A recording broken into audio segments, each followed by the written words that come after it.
Olá, pessoal, tudo bem? Nós vamos discutir hoje aqui, na nossa aula de número 3, teoria do desenvolvimento, políticas tecnológicas e industriais para a competitividade. Nossa ideia é fazer um panorama sobre as políticas de desenvolvimento econômico e como que essas políticas elas auxiliaram no processo de discussão sobre as políticas públicas, principalmente as explicações sobre por que que as nações se desenvolvem, por que que as nações crescem, por que que você tem países retardatários no processo de desenvolvimento tecnológico, e dentro desse contexto, você pode pensar em novas políticas públicas de indução ao desenvolvimento. Daí você pensar, né, no conceito de catching up tecnológico, um conceito que estará presente entre os neo-schumpeterianos, que nós vamos falar já já, e como que a partir disso é possível pensar, então, na construção de um arranjo institucional, de um arranjo organizacional, de um sistema nacional de inovação capaz aqui de criar as condições necessárias para fomentar uma política de industrialização. Não essa política de industrialização baseada no apoio a grupos, a segmentos específicos da sociedade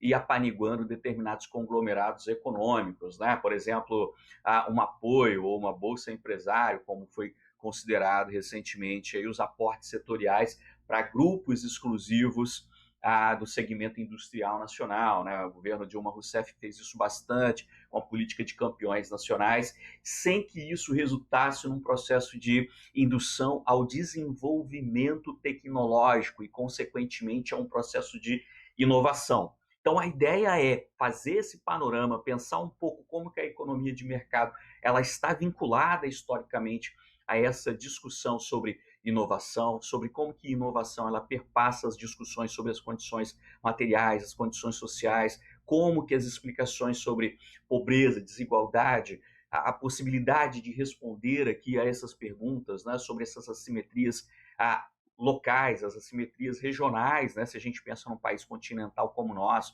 como que nós temos processos e capitalismos diferentes, relacionados ao quê? Relacionados aqui a essa possibilidade de você pensar numa articulação entre arranjos econômicos, arranjos organizacionais, estruturas produtivas, arranjos produtivos, elementos que vão criar as condições para o surgimento de processos inovadores e, consequentemente, o surgimento de empresas capazes aqui de ou sanar determinados passivos sociais, gerar e cair, né, naquela área, naquela discussão clássica sobre de uma teoria do equilíbrio, né, entre oferta e procura. Você tem condições de ofertar, você tem condições de demandar, e como que a partir disso você teria aqui elementos capazes de alimentar um processo constante de busca dos interesses individuais, né, como a gente tem com Adam Smith, e isso levaria a um aspecto de desenvolvimento socioeconômico. Bom, antes de chegar a esse ponto, é importante a gente resgatar aqui alguns elementos históricos, alguns elementos clássicos,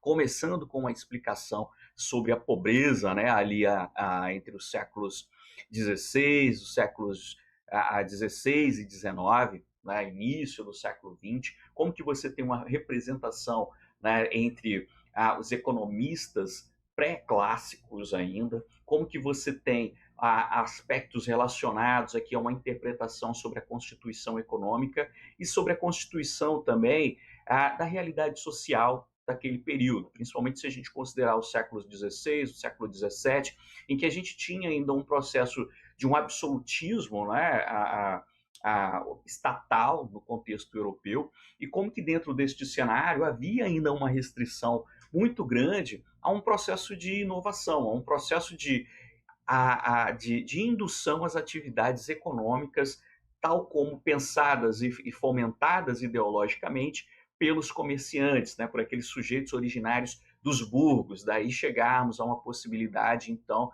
que se executou de uma tomada, né, de poder por uma classe que ascendia, a classe dos burgueses, e como que esses comerciantes, como que esses antigos moradores dos burgos, eles tomaram o poder, né, depois aí da própria derrubada do Napoleão, e estabelecendo aquilo que a gente entende por Estado moderno. Mesmo dentro desse contexto em que você tem uma política de Estado econômica, liberal, o surgimento, a constituição de uma burocracia estatal, surgimento de uma empresa econômica livre, né, no período moderno, as interpretações sobre o crescimento econômico elas estavam ainda pautadas em ideias tradicionais, em ideias que apontavam como a origem da causa da pobreza, da desigualdade social, causas externas à própria dinâmica econômica, causas quase sempre que eram explicadas por princípios e por metáforas relacionadas aí a um aspecto tradicional ou uma naturalização em si da pobreza. É o que a gente encontra aqui nas reflexões de Thomas Robert Malthus, né? Reverendo Thomas Malthus, uma ideia, uma perspectiva, né, sobre de interpretação da pobreza que irá ressurgir no século XXI a partir do neomalthusianismo, orientando algumas políticas públicas, inclusive, de agências estatais como o Fundo Monetário Internacional, como o Banco Mundial, que vão pensar no desenvolvimento aqui de um aparato de políticas públicas para você criar as condições necessárias, principalmente as condições demográficas, que seriam necessárias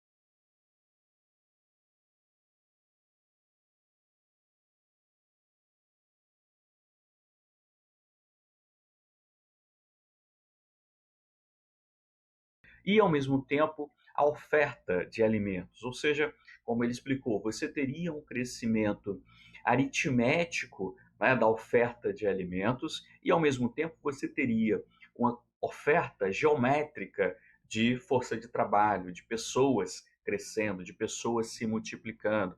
Ou seja, aspectos aqui vinculados às práticas sexuais, né, da população pobre, sobretudo, gerariam ali uma assimetria social muito grande. Por isso, os países, então, não teriam um impulso ao desenvolvimento econômico, ao desenvolvimento social. Isso geraria uma catástrofe muito grande.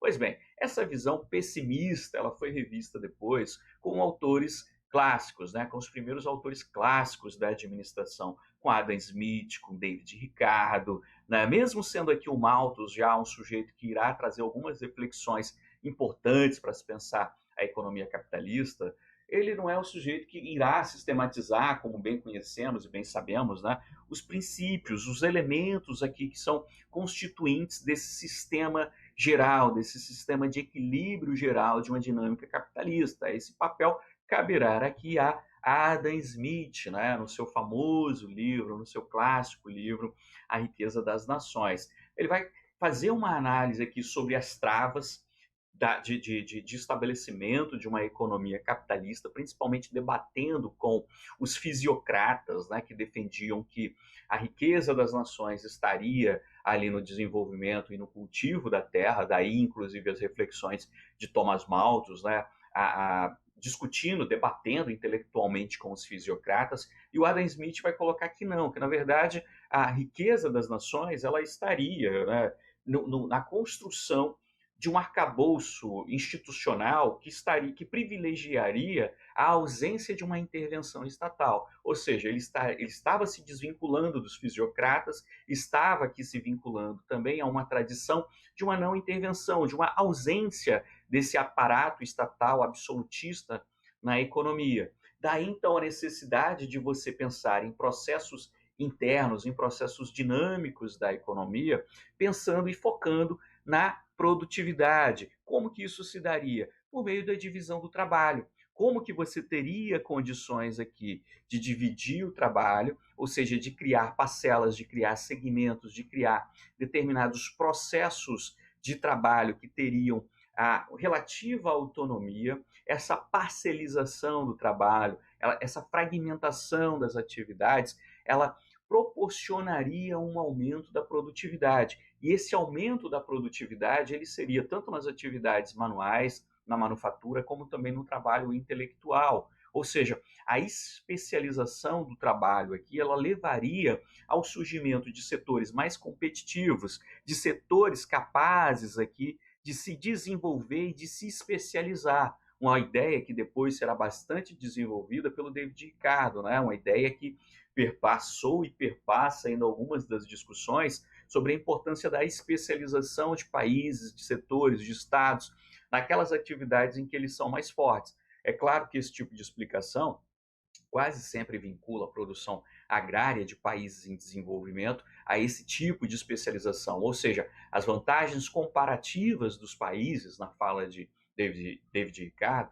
deveriam assegurar o investimento e a especialização desses países nessas atividades, porque isso proporcionaria condições para um melhor desenvolvimento dessas nações, desses estados, desses setores da atividade econômica. Ou seja, isso teria condições aqui, supostamente, de especializar, né, os países e as atividades econômicas e as empresas, evidentemente, em determinados setores, em determinadas áreas, que elas fossem capazes de inovar mais. Na concepção aqui smithiana, o desenvolvimento e a inovação estariam vinculados à própria dinâmica de uma divisão do trabalho, de uma divisão técnica do trabalho. Ele não entra aqui numa discussão sobre a divisão social do trabalho. Discussão essa que será realizada posteriormente por Marx. Marx vai beber na fonte aqui de Adam Smith, na fonte de David Ricardo, vai dialogar com esses autores, principalmente ele extrai aqui, né, a teoria do capital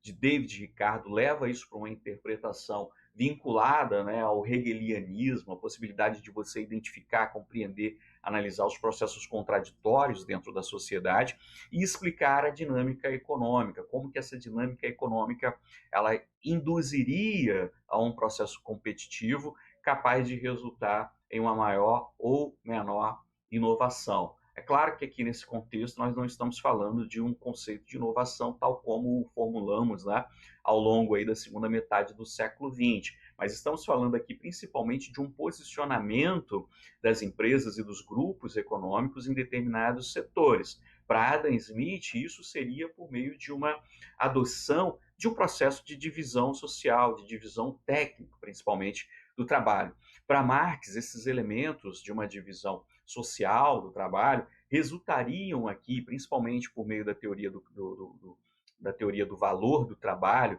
em um processo, sim, de especialização, de aumento da produtividade do trabalho, mas ao mesmo tempo de exploração dos trabalhadores. Então aí ele envereda por uma explicação que é essa explicação que está focando aqui nesse processo de extração de uma mais-valia que ele chamou de relativa, né? Ou seja, de uma mais-valia vinculada à associação entre aspectos tecnológicos e como que as pessoas poderiam trabalhar mais, né, produzir mais, entregar mais para as corporações a partir da associação de força de trabalho, operários, população sendo contratada de forma livre, né, pelos empresários e, ao mesmo tempo, entregando mais do que produziam para esses empreendedores.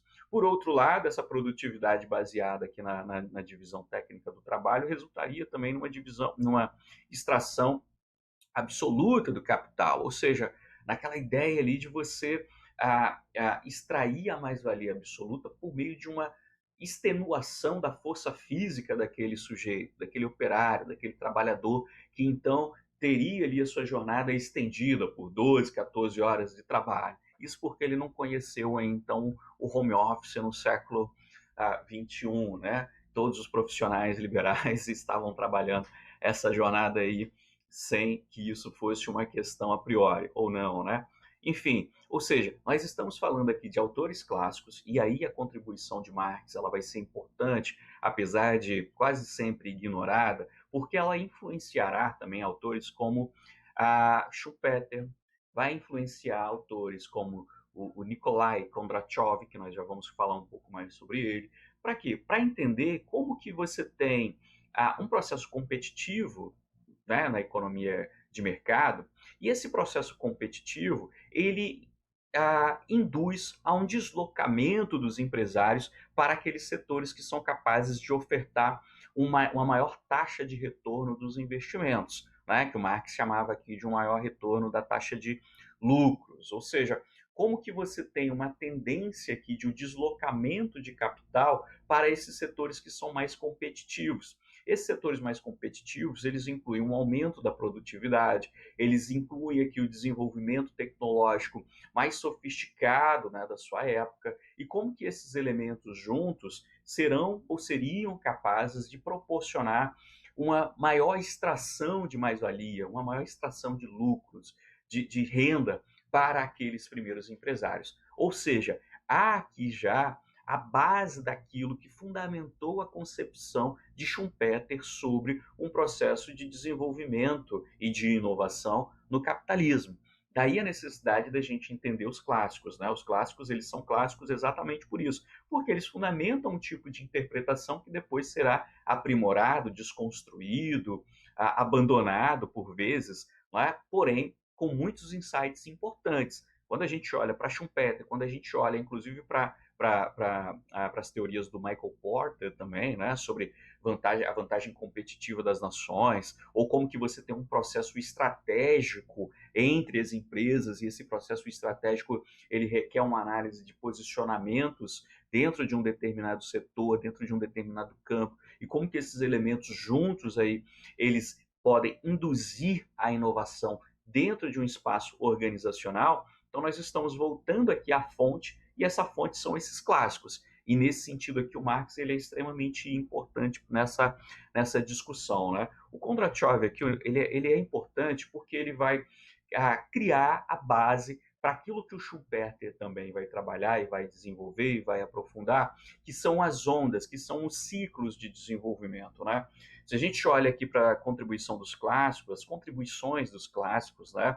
A gente passa pela escola clássica de economia, como que a escola clássica depois, lá no final do século XIX, ela é sucedida pelos neoclássicos e como que os neoclássicos eles abandonam aqui a teoria do valor trabalho e aí passam a centrar muito mais na teoria do valor utilidade, ou seja, como que as mercadorias, os produtos, os serviços, eles deveriam ser precificados não pela ideia de exploração, não pela ideia aqui do custo da mão de obra, mas sim pela ideia da utilidade, ou seja, as pessoas estariam dispostas a pagar por uma determinada mercadoria, por um determinado produto, aquilo que fosse vinculado ao valor utilidade, ou seja, o quão útil é para você um projetor, um computador funcionando adequadamente nesse contexto.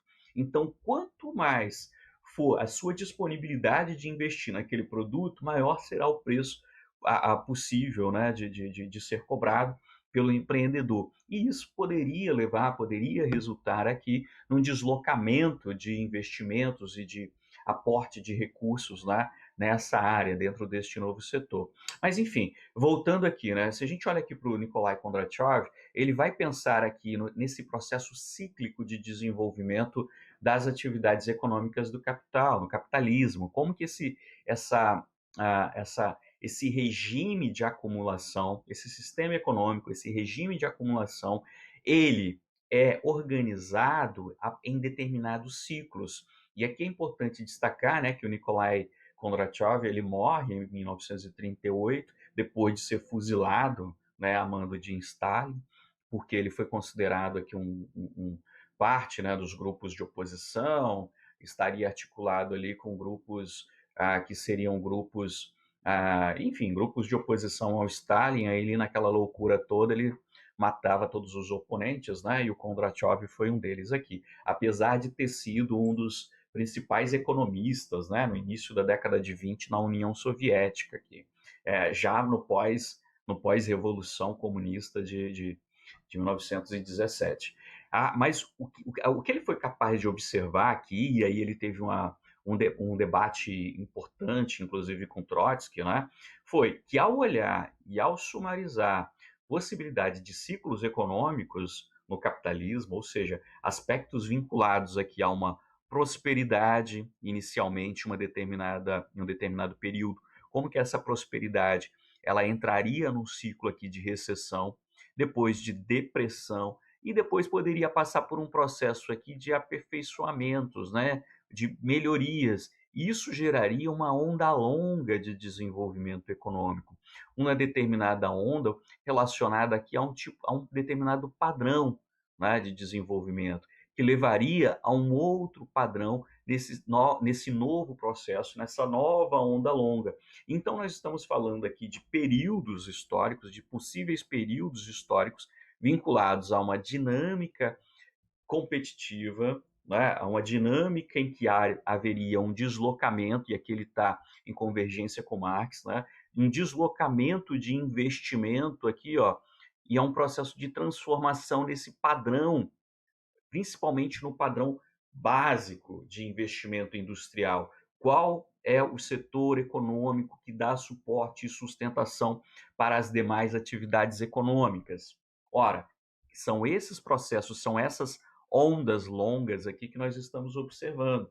E aí é nesse sentido aqui, depois que ele vai dar um suporte, que o Schumpeter vai beber na fonte aqui do Kondratiev para falar das ondas longas, para escrever aqui sobre as teorias do desenvolvimento econômico, sobre a importância de você ter um aporte de crédito, para a importância de um aporte e surgimento de uma poupança, né? Ou seja, um poder de compra aqui do inovador, do empreendedor, e como que a partir disso ele poderia investir em novos setores, setores que seriam capazes aqui de destruir, né, criativamente nesse processo de substituição de uma onda longa por uma outra onda longa, ou seja, um processo de inovação radical que ele está apresentando aqui, como que esses elementos aqui eles vão gerar lucros futuros extraordinários, ou seja, ele está bebendo aqui naquela fonte que eu mencionei, que o Marx aponta para uma taxa de sobrelucro, ou seja, um deslocamento do empreendedor para aqueles setores que são mais lucrativos. Se eu vou investir os meus recursos, eu vou investir eu vou investir aqui a minha poupança, eu vou investir o que eu tenho em termos de crédito naqueles setores que são capazes de trazer um retorno maior. Óbvio, né? Se eu tenho um retorno maior, eu sou capaz aqui de gerar, então, a transformação em determinados setores. A gente observa isso, por exemplo, hoje, né, quando a gente olha para a indústria 4.0, como que você tem um aporte de muitos fundos no setor, por exemplo, de inteligência artificial, no desenvolvimento de soluções em ciência de dados, e como que esse processo vem transformando determinados setores, vem transformando, por exemplo, a rede bancária. A gente tem a construção de inúmeras fintechs, né, no cenário internacional, no cenário nacional, e é um processo aqui que vem destruindo, né, uma forma de se pensar e de fazer o negócio. É evidente que não o sistema bancário, mas destruindo a forma tradicional de se pensar esse tipo de negócio. E aí você passa, então, para a fase seguinte, para a fase posterior, que é essa fase de um desenvolvimento econômico, né? E aí a gente tem aqui as ondas de Schumpeter, que derivam, portanto, dessas ondas do Nikolai Kondratiev. Ou seja, como que o processo de inovação ele vai sendo constituído, e observem que aqui que há, né, uma identificação direta entre as atividades econômicas e como que essas atividades econômicas elas têm essa capacidade de repercutir. E isso é extremamente importante, gente, para a gente fazer um nexo, inclusive, com os processos recentes, né, de ondas, né, que o regime de acumulação a capitalista vem passando. Se a gente olha para a crise da década de 70, a gente vai ter depois uma crise similar em 2008. A gente vai ter uma crise, um processo de crise que começa a, a, a, a se apresentar, né, aí nos idos de 2005, nos idos de 2007, e aí há uma explosão em 2008, e se não é novamente uma intervenção estatal, um socorro direto, né, principalmente do Tesouro norte-americano aos bancos, né, às seguradoras, a muitas grandes empresas, você teria uma quebradeira generalizada, como foi, por exemplo, a Grande Depressão, em que houve ali um processo de destruição, um processo de destruição de um sistema econômico, e a partir daquela destruição, o surgimento de novas instituições capazes de pensar em uma estabilização econômica, abrindo as portas, inclusive, o welfare state, né, para aquilo que a gente vai considerar como um sistema fordista de organização do Estado, da economia, e uma forma de você pensar o desenvolvimento econômico. Ou seja, o próprio processo aqui de desenvolvimento de produtos, de setores, aqueles setores estratégicos que nós vamos discutir, que nós estamos mencionando, né? Quais são os setores estratégicos para o processo, o Sistema Nacional de Inovação, como que os estados vão pensar isso.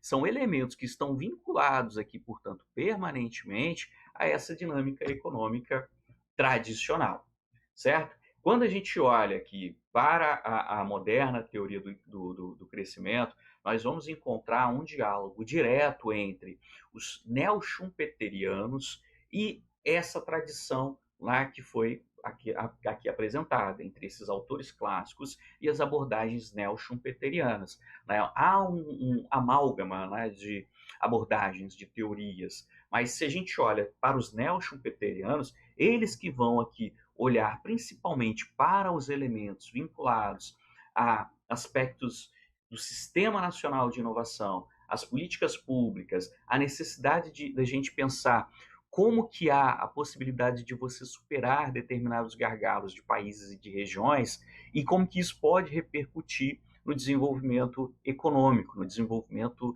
social, e como que isso não é apenas algo vinculado, né, a um padrão científico, como a gente discutiu na aula 2, como que não é um processo e um padrão linear, né, até mesmo como os autores clássicos imaginavam, como que você tem aqui uma inter-relação entre inúmeros processos. Bom, o Robert Solow, ele vai apontar aqui, vai criar, né, modelos matemáticos para explicar como que o desenvolvimento social, como que a teoria do crescimento poderia ser explicada. E aí ele vai apontar alguns fatores, como a disponibilidade, a presença aqui da força de trabalho, um estoque de capital, um progresso tecnológico, e vinculando esses elementos aqui ao quê? Aos componentes físicos. Né? Força de trabalho, aqui nós estamos falando em termos de quantidade e de qualidade dessa força de trabalho.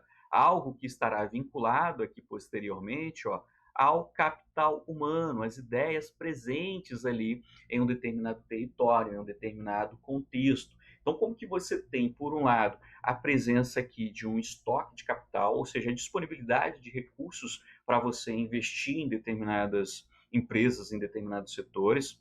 Eu estava vendo hoje aqui uma informação sobre o fundo Bossa Nova e como que o fundo Bossa Nova ele tem investido maciçamente em startups, é um capital de risco, né? São empresas de risco. As empresas com a capacidade potencial de retorno gigantesca caso aqueles empreendimentos sejam bem-sucedidos. Ou seja, ter aqui um estoque de capital, ele é importante, ter aqui um determinado estado de progresso tecnológico também. E aí, quando a gente pensa aqui nesse progresso tecnológico, tem um aspecto que é fundamental, né? Que é como que nós podemos pensar não apenas em aproveitar o que está já desenvolvido, mas entrar nesse processo de desenvolvimento de novas soluções. Né? E aí é o pulo do gato, né? Entre os países em desenvolvimento e quando ele teria condições de entrar na mesma janela de oportunidade, na mesma janela competitiva dos países já desenvolvidos. É claro que isso aqui requer o quê? Requer capital humano, requer ideias e requer também instituições inclusivas, instituições capazes aqui de pensar nesse sistema nacional de inovação, de incluir os atores, de incluir as organizações e de incluir as pessoas. Ou seja, são inúmeros elementos aqui que estão perpassando, né, esse processo de construção de um sistema nacional de inovação. Categoria também que é neo-schumpeteriana, né? Categoria que é importante para a gente colocar dentro deste contexto neo-schumpeteriano. Daqui há uma referência aqui ao Michael Porter, né? Que é também importante, principalmente na obra dele, a vantagem competitiva das nações, em que ele analisa esses elementos, como que ele entra também nessa tradição aqui, pensando por que as nações e por que algumas nações elas se desenvolvem e outras não, e aí ele discorre aqui também, né, sobre as ondas de inovação e como que determinados países criaram condições para a prosperidade econômica, criaram instituições capazes de fomentar aqui as atividades econômicas e outras não. E aí nós temos, então, três elementos aqui que são extremamente importantes para a gente entrar e para a gente focar aqui nos neo-schumpeterianos, que são os autores que vão embasar conceitualmente o que nós estamos estudando no Prof. Nietzsche, que são os autores que vão fornecer aqui os conceitos, que vão fornecer as ideias, que vão fornecer o plano de fundo sobre o qual nós iremos construir as nossas políticas públicas, as nossas ações estatais. Então você tem aqui três aspectos que são importantes para a gente destacar, né, a partir desses autores, né? Uma nova teoria do crescimento econômico, portanto, nos schumpeterianos, nos neo-schumpeterianos, né, que vão se estabelecer aí a partir da década de 1970, pensando nas transformações e nos aspectos de uma mudança, né, do padrão tecnológico e no padrão social, aquela transformação que a gente mencionou de uma economia do welfare state, de uma economia mais regulada por uma economia mais liberal ou neoliberal, como alguns chamam, ou seja, uma economia que não tem aí uma presença do Estado organizando todos os setores e todas as atividades, ou seja, uma nova teoria do crescimento aqui, né, mostrando como que você tem uma visão neoclássica capaz de contribuir aqui para o processo de mudança do desenvolvimento econômico, né, mostrando como que você tem um aumento aqui, né, do retorno, do acúmulo de conhecimento sobre o investimento em novas tecnologias e no capital humano, como que esses elementos eles estão interrelacionados, então não é simplesmente um aspecto vinculado ao próprio aporte e mobilidade do capital em si, mas como que há aqui um aumento crescente de um acúmulo de conhecimento, como que esse acúmulo de conhecimento ele se vincula aqui a um desenvolvimento em novas tecnologias e, consequentemente, a presença de pessoas. Como que você tem um aspecto vinculado aqui a uma política, né, a, a, que está numa perspectiva evolutiva, né? Eles utilizam bastante o termo evolucionário, né? Remetendo exatamente a uma linguagem da própria biologia para explicar como que aspectos multicausais, interativos, ou seja, o modelo não linear, ele seria importante para formar a interrelação, ó, a interrelação entre esses atores do mercado e os atores que não são e que não estão no mercado, e aí incluindo as normas sociais, o processo de regulação. E norma social, gente, assim, ela é extremamente importante. Você não tem como desenvolver perspectivas e aspectos de uma economia de mercado em um contexto não capitalista, por exemplo. Você não tem como querer introduzir o McDonald's, por exemplo, na Bolívia, porque você tem uma presença de comida de rua muito grande, muito acentuada. As pessoas não vão deixar aqui de seguir uma determinada norma, um determinado padrão social para atender simplesmente, por exemplo, a novos investimentos em marketing daquela empresa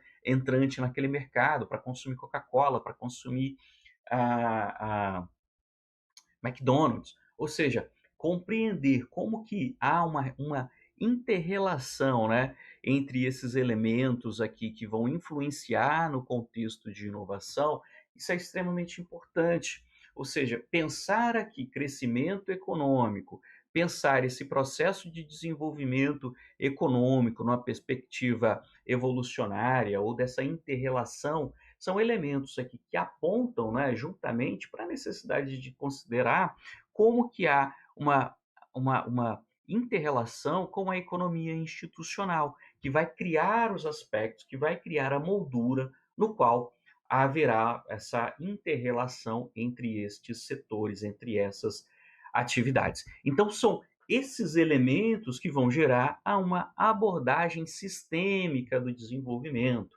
ou seja, aquele tipo de abordagem do processo de desenvolvimento econômico que vai buscar analisar aqui uma observação que irá integrar aspectos macro, meso e micro da economia, considerando como que há uma interrelação entre empresas, governos, instituições, sociedade, que vão criar as condições para o desenvolvimento tecnológico, para a inovação, para a competitividade e para o surgimento de riqueza que poderá ou não ser apropriada pelos mais distintos membros da sociedade. Aí é uma discussão sobre repartição de pobreza, que é outro departamento, né? Como diria lá o Delfim Neto, não necessariamente o processo de crescimento do bolo está vinculado à sua divisão, muito pelo contrário, né? A ideia é você ter um elemento quase sempre de acúmulo e quase nunca de repartição.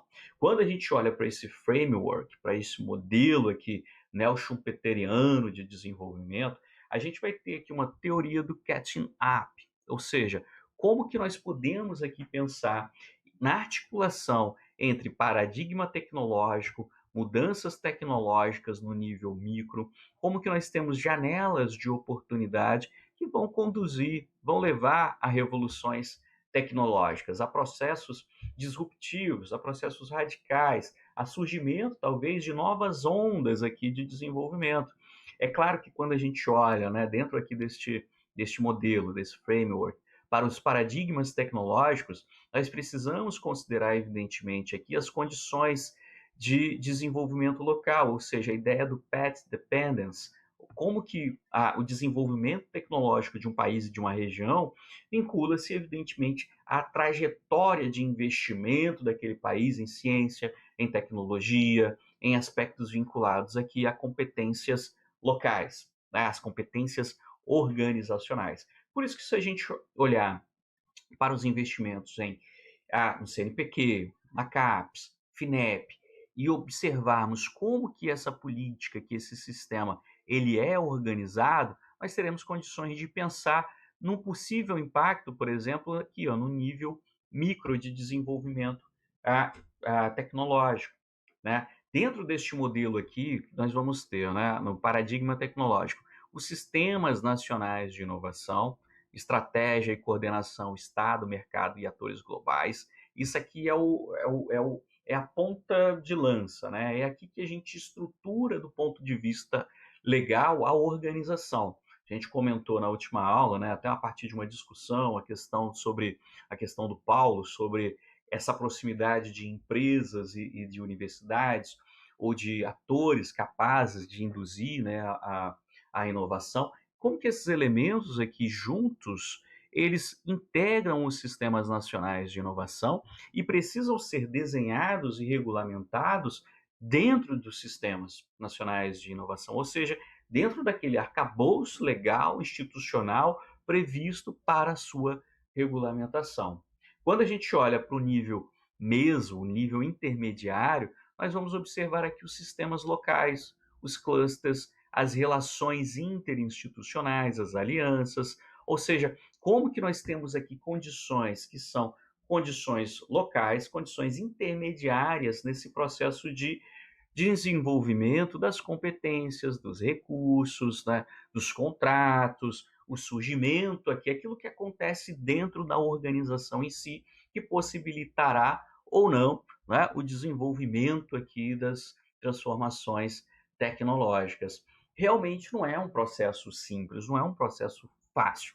Por isso que quando a gente olha para a discussão de um isomorfismo, ou seja, de termos instituições nacionais espelhadas às internacionais, nós temos um problema significativo dentro deste contexto, que é a não adaptação dessas instituições aos contextos nacionais, ou seja, aos contextos que precisam ser compreendidos, aos contextos que precisam ser analisados aqui individualmente, certo?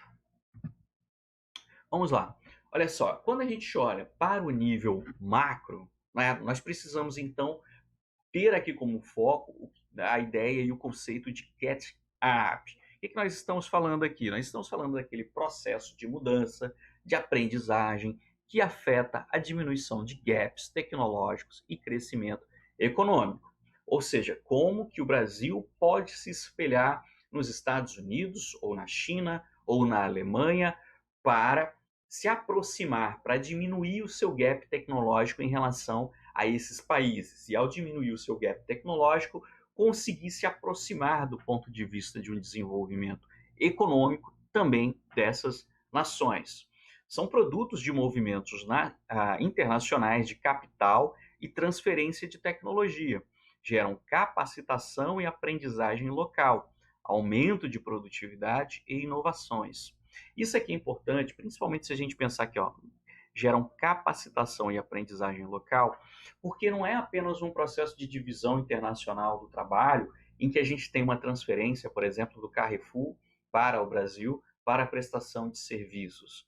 Nesses casos, nós estamos falando daquilo que quase sempre compromete negociações internacionais, por exemplo, com a base de Alcântara, que é a da transferência tecnológica, que é de você instrumentalizar os locais, de você instrumentalizar as nações, desenvolver instituições capazes de se apropriar daquela tecnologia internacional. Por isso que os chineses, né, foram acusados, recentemente, de fazer um processo ah, ah, um processo de aprendizagem reversa de determinados produtos. Ou seja, você pega um determinado produto, um computador, um software, e você desmonta aquele código e você aprende por meio desse processo como que ele foi feito. A partir disso, você tem condições de compreender, de aprender e de se capacitar para reproduzir e para ir adiante em termos de uma disputa competitiva.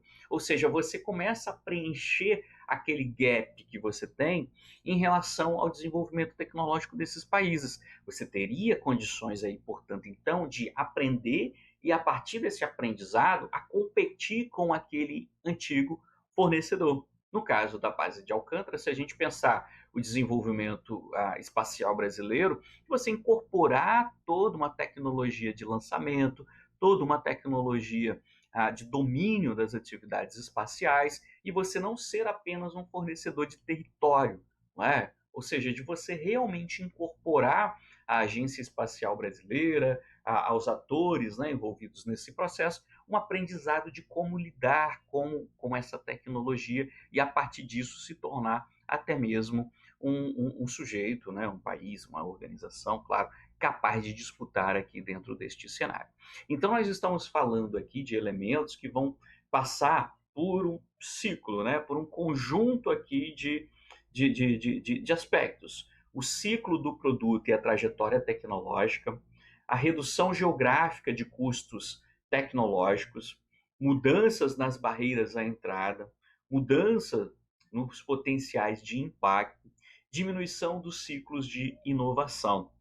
Ou seja, esse framework aqui, né, que parte de um nível micro a um nível macro de desenvolvimento a, a tecnológico, ele nos dá condições para pensar em todos esses elementos aqui. Ou seja, desde um elemento vinculado ao ciclo do produto e a sua trajetória tecnológica, ou seja, como que a gente pode aí pensar num processo de inovação, que pode ser uma inovação radical, e como que essa inovação radical ela está relacionada, né, ao tempo, e esse tempo tem um processo também de maturidade.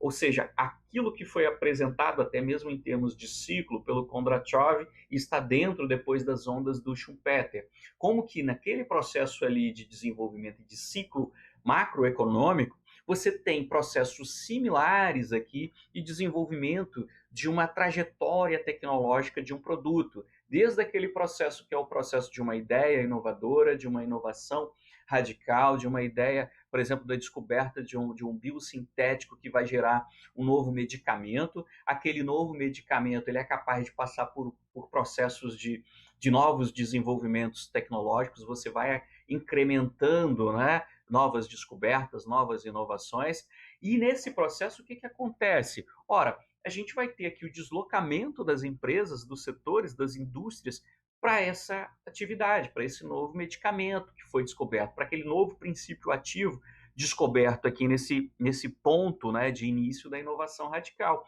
À medida que ele se estabiliza no mercado, passa por um processo de novas inovações incrementais e se estabelece no mercado num ponto de maturidade e começa a diminuir o quê? A sua taxa de retorno de inovação e a sua taxa de retorno de investimentos, você tem um processo de maturidade daquele produto. E com isso, evidentemente, a necessidade posterior de um investimento em novos produtos, né, em novas inovações, capazes aqui de gerar um novo ciclo de desenvolvimento, seja corporativo, seja em determinados setores. Né? Ou seja, sempre que estivermos pensando aqui, então, nesse desenvolvimento de novos produtos, é claro que não só em um produto, principalmente quando a gente pensa numa ideia de cluster, né? Numa ideia de arranjo, numa economia baseada em rede, numa economia como a nossa, da era da informação, que é uma economia que está vinculada entre redes de empresas capazes de pensar em números em inúmeros pontos, né, de uma determinada cadeia produtiva, e como que essa inovação ela, ela pode estar articulada, sim, entre cadeias aqui de empresas. Nesse processo também, nós vamos ter o quê? Uma distribuição geográfica do processo de maturação tecnológica distinto. E aí é muito interessante a gente olhar aqui para esse processo e observar esse gráfico aqui, né? Ele está no artigo da Pérez, que ela mostra, assim, ela argumenta, mostra como que você traz, né, a partir inclusive de estudos anteriores do Wells, como que você tem, no caso dos Estados Unidos aqui, uma relação entre o processo da balança comercial, posicionamento dos Estados Unidos da balança comercial, né, se ele é um importador ou exportador de um determinado produto, de acordo com o processo de ciclo de maturação tecnológica de um determinado produto. Então, no processo inicial, eles tendem quase sempre a permanecer aqui nesta fase 1, olha, em que o produto é produzido exclusivamente nos Estados Unidos e os Estados Unidos exportam, né, para a maioria dos países aquele produto que é desenvolvido, que é a fase mais lucrativa, mais rentável, é a fase de exportação daquele produto.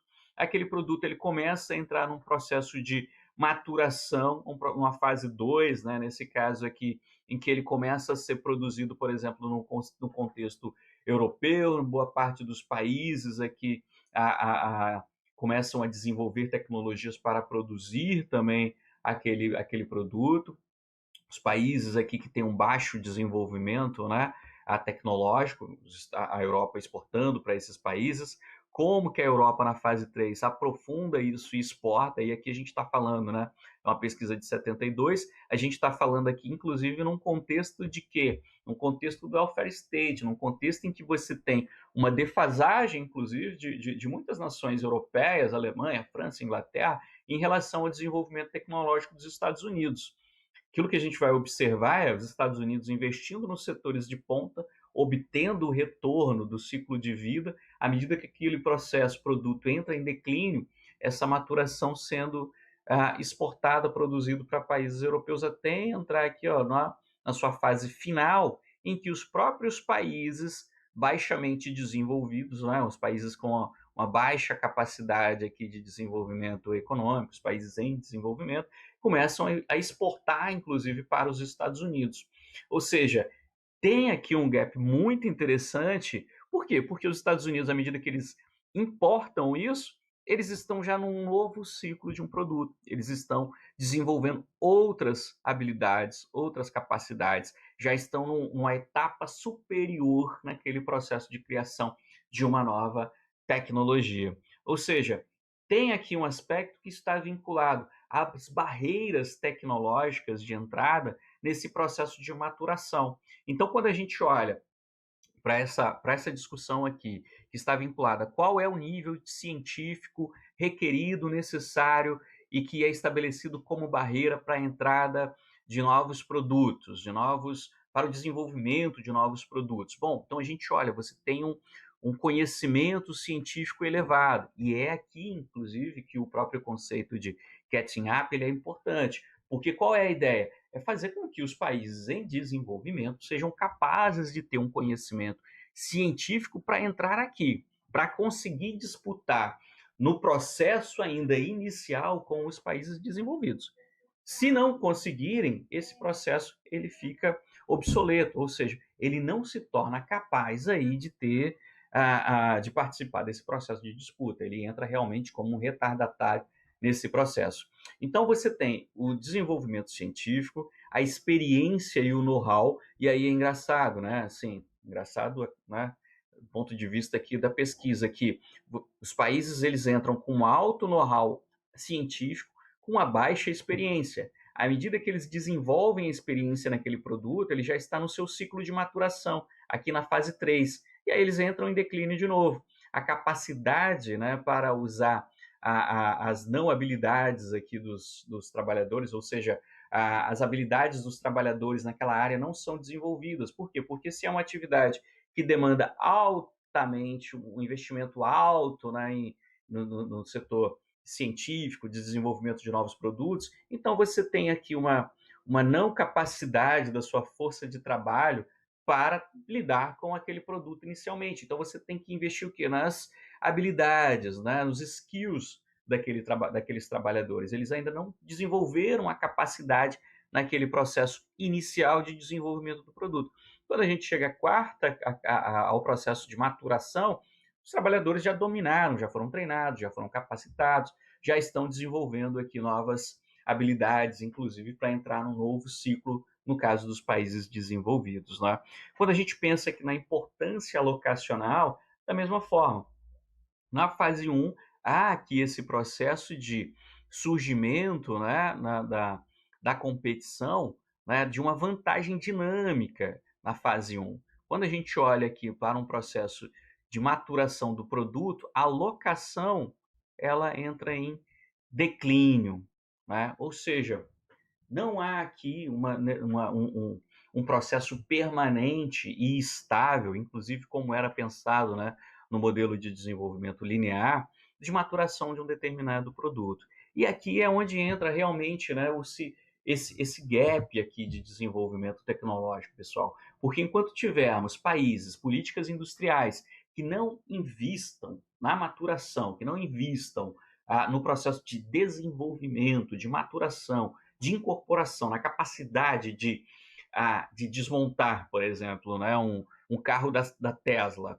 e de remontar, de recriar, saber como ele funciona, saber como que ele foi pensado, como que o processo de deep learning foi e de redes neurais ali organiza, né, a condução do veículo autônomo. Enquanto você não tiver condições de fazer isso em larga escala, você não tem condições de desenvolver essa tecnologia. Quando o seu país for capaz de fazer isso, ele pode estar já na fase 4, ou seja, haverá um outro produto, haverá uma outra linha aqui de mercadorias para aquele país permanecer na vanguarda do desenvolvimento, na vanguarda tecnológica.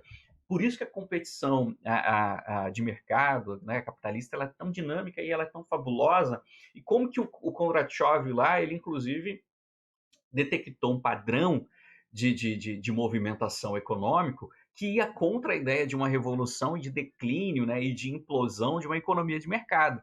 Por quê? Exatamente aqui pela ideia de você ter ciclos entre os produtos, ciclos tecnológicos, e esses ciclos, evidentemente, eles estão vinculados a uma série de elementos que são os elementos que estamos discutindo, né? Que são os aspectos vinculados a esse desenho macro, a esse desenho a meso, né? Ou seja, esse desenho vinculado aqui a esse arranjo intermediário necessário ao próprio desenvolvimento corporativo. Como que esses elementos juntos vão criar as condições aqui para você passar por esse processo todo de ciclo de vida da inovação. Né? Aqui tem mais um gráfico aqui falando sobre isso, sobre esse processo de difusão tecnológica e pensando aqui no caso principalmente dos automóveis, né? Como que houve aqui aí um exemplo, né, de que há uma tendência à incorporação tecnológica e dos avanços tecnológicos àqueles produtos, e evidentemente com isso você tem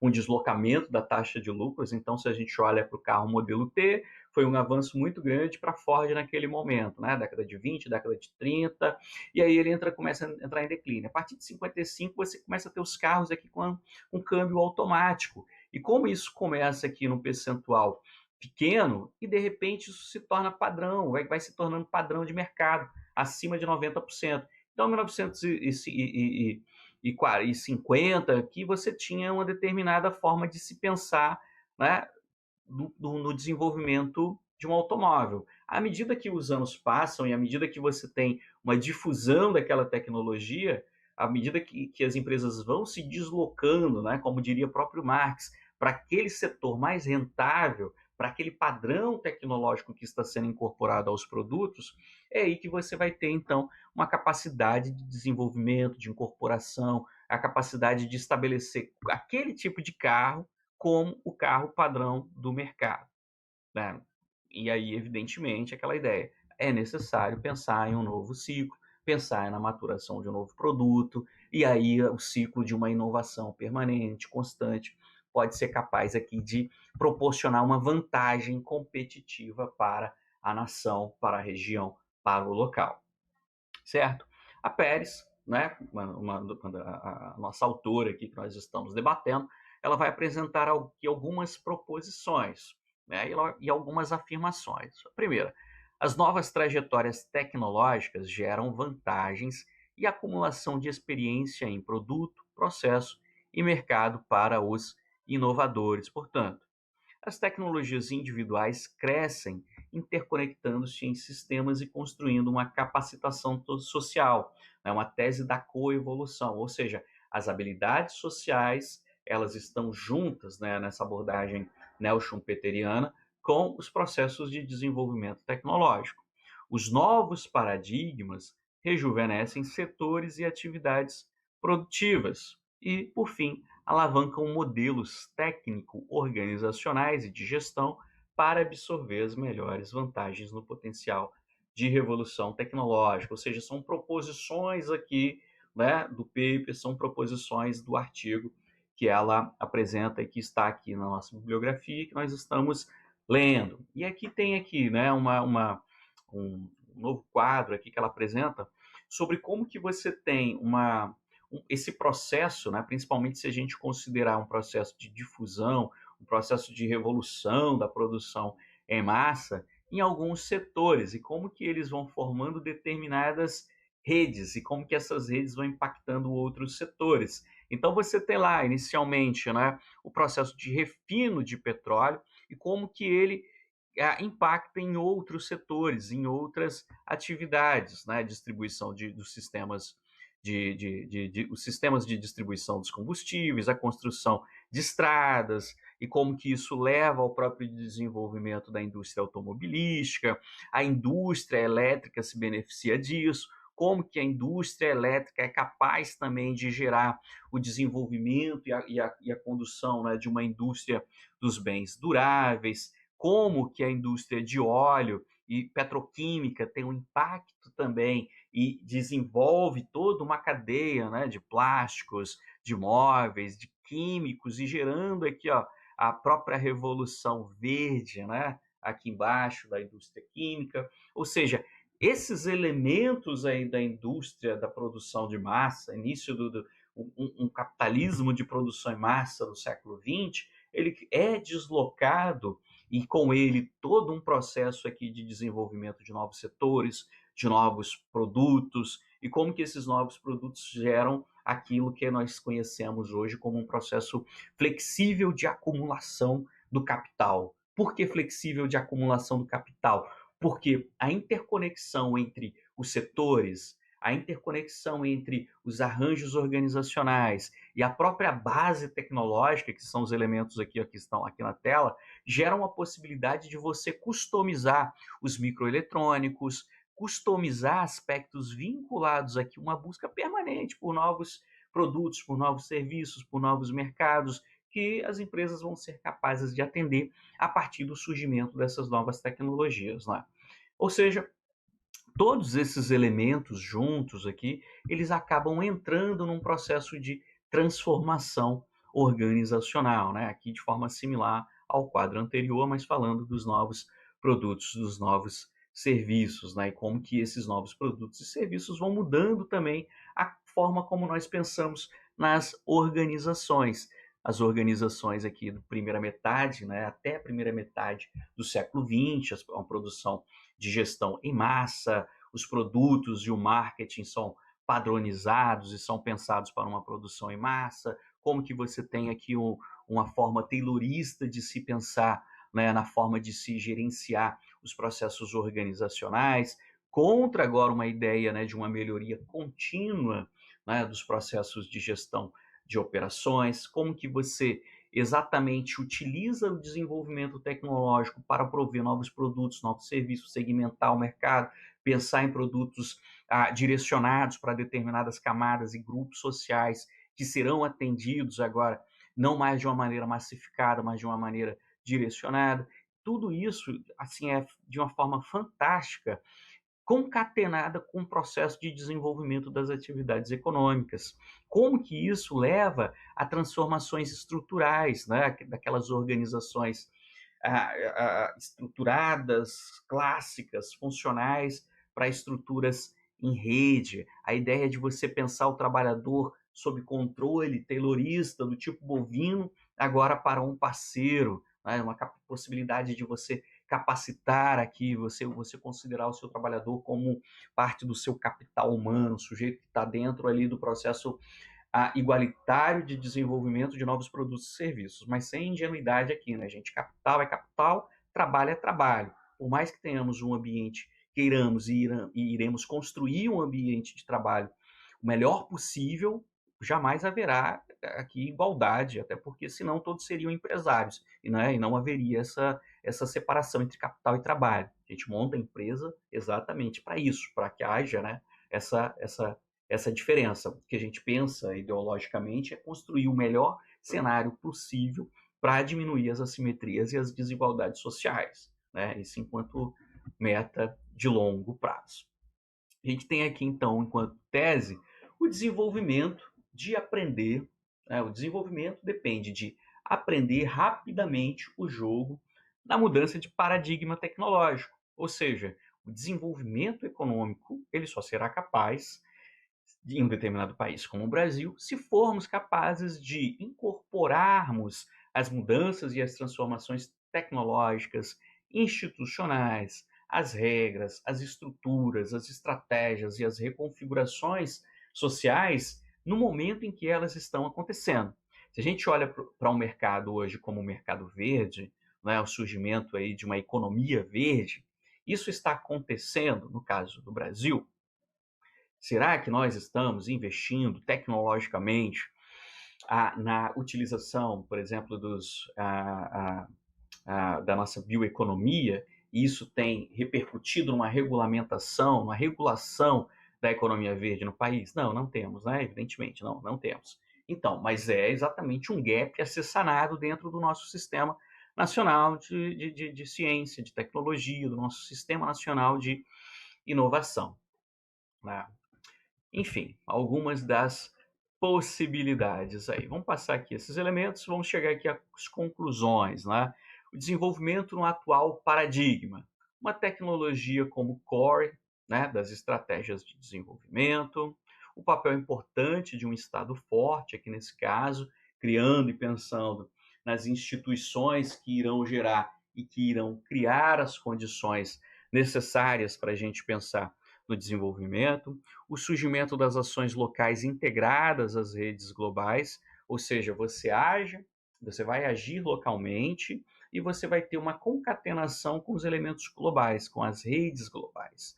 O investimento em determinados valores, a modernidade, na educação, aspectos gerais. Tá bem, pessoal? Então depois a gente continua então na próxima aula, tá certo? Até mais.